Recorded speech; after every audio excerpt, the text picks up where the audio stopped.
like someone's rolling in style back there.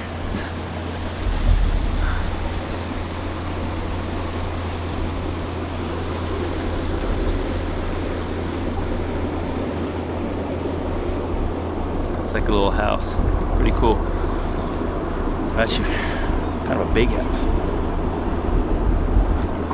Yeah, it's like the underwater or undercarriage, as they say.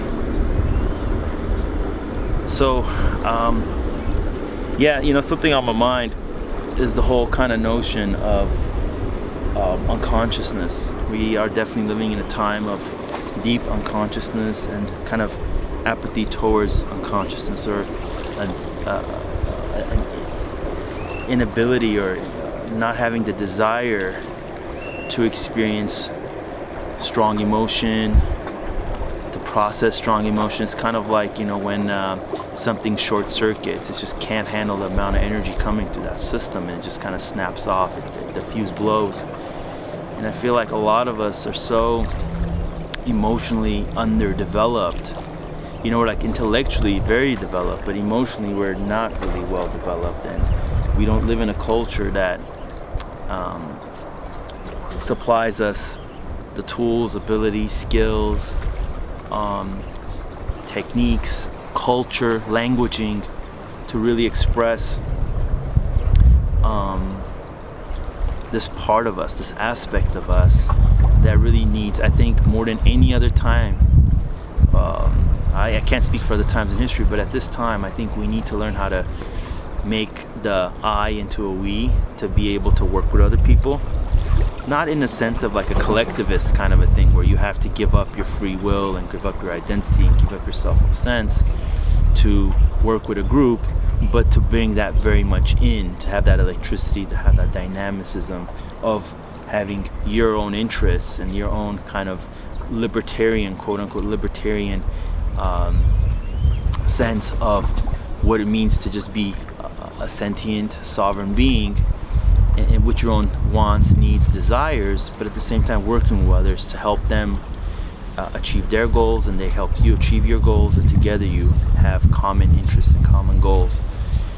So I think it's about emotionally developing, and I think it's about turning the we or the I into a we.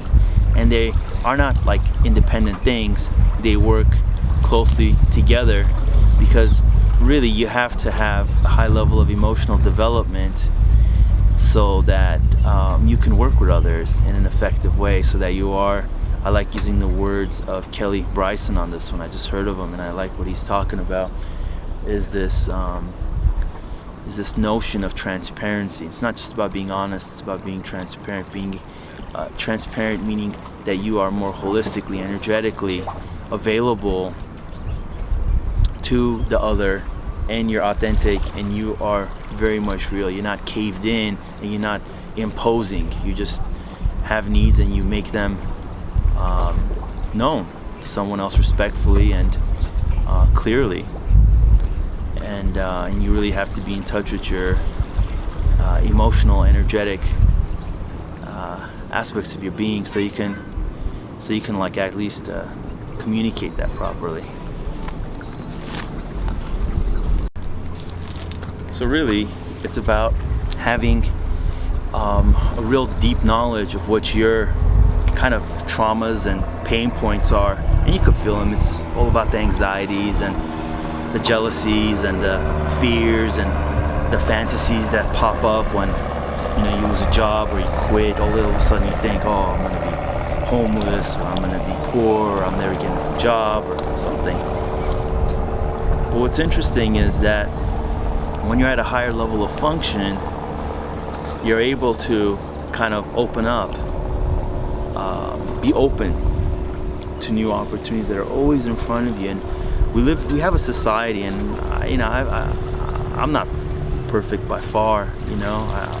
I'm struggling every day to take myself to a higher level of openness, honesty, realness, creativity, inspiration, trying to tap into an inspiration. But I think, so part of the journey is really kind of meditating into who you really are and finding out what you're all about. What your wants, needs, and desires are, where your wounds are, because we all have them. And then tuning into that and really kind of understanding that, and then starting to create a community situation where you can kind of create that. And it's kind of like when the environment is a certain way, you will behave a certain way. Some people are more kind of sensitive to their environment, so if it's like a chaotic environment, they'll get chaotic. Other people are more stable, so they don't really change at all, no matter what happens in the environment. But then there's a balance where you can kind of give and take, where if everybody's having fun and it's wholesome and it's good and it's safe and it's a good thing, you can relax and just enjoy that. But if it's, let's say, a bad situation, it may not be the best thing to open yourself up to that environment, because there's mob mentality and there's other type of situations where it doesn't serve you to get into the mob mind or the mind of the culture in the situation. So it's just case by case on that. But developing the tribe and developing the culture, it's so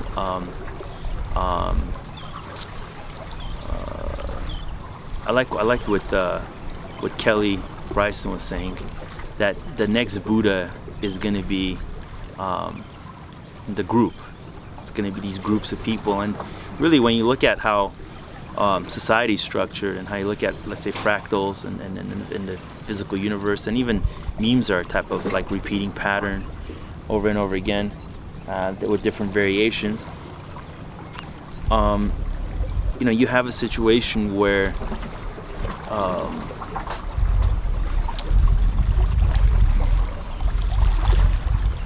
like for example, if you look at like the mind, right? Not the mind, but the brain. If you look at the brain and you see these scans of the brain, these electrical impulse scans of, like, let's say someone having an emotion of fear or ecstasy or love or whatever, they get under stress or they're happy, doesn't matter. You see that a cluster of cells light up in the brain, so that you don't really think in like single cells, you think in like clusters, you think in like systems, and systems are interacting with other systems, and they're probably resonating in the brain to create the different phenomena known as mind, or interacting with the mind or whatever. But the point is, it's in clusters, and I think we need to find clusters that we really resonate and harmonize with, so that we can have a greater level of function. And once those groups harmonize together and work together with other groups, you're going to have really powerful effects. And when you're coming from healing and coming from truth and coming from reality, it's really hard to